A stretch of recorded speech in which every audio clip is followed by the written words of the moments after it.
Now spend a final few minutes discussing your IEP final assignment with some important info and some quick tips. So some of you are probably like, why are we doing this, Dr. PY? And the purpose of this assignment is really to give you an opportunity to demonstrate your application of the knowledge that you've gained over the course of the semester. And you will do that by writing 3 IEP goals and then detailing their implementation.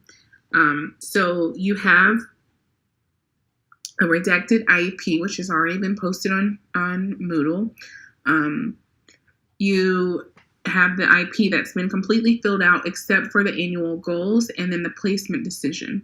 And so your job is to write 3 annual goals. So they must be from at least 2 different PLAAFPs. So you can write 1 goal from one section and 2 goals from the other, or 1 goal from each of the 3 sections, but you can't write all 3 goals from one section. So they must be from at least 2 different areas.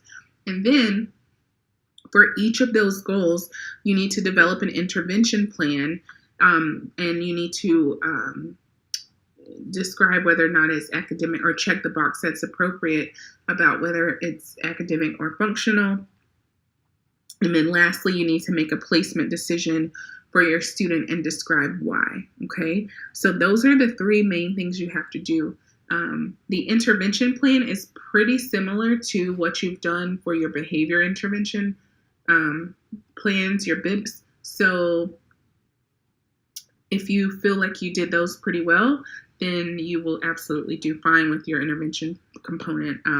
Really, the only new piece for you all on this project will be the annual goals, which we've talked about, and also making the placement decision.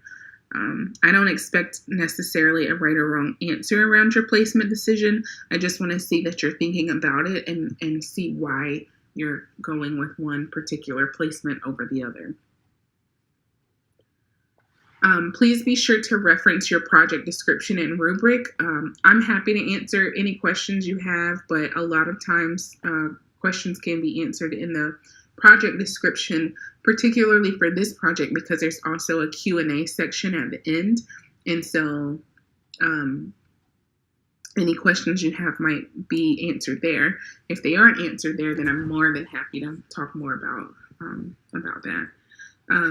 You can download the IEP from Moodle and work right within the Word document. And then you can add your intervention in the section along with your goal, or you can add it at the end of the IEP document. But I do prefer that you submit all of that together as one single document and not as multiple documents. There's also an example of the final IEP assignment in Moodle, so you can use that as a reference and a guide.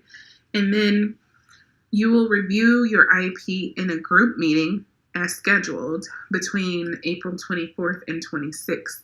So let's skip over to that.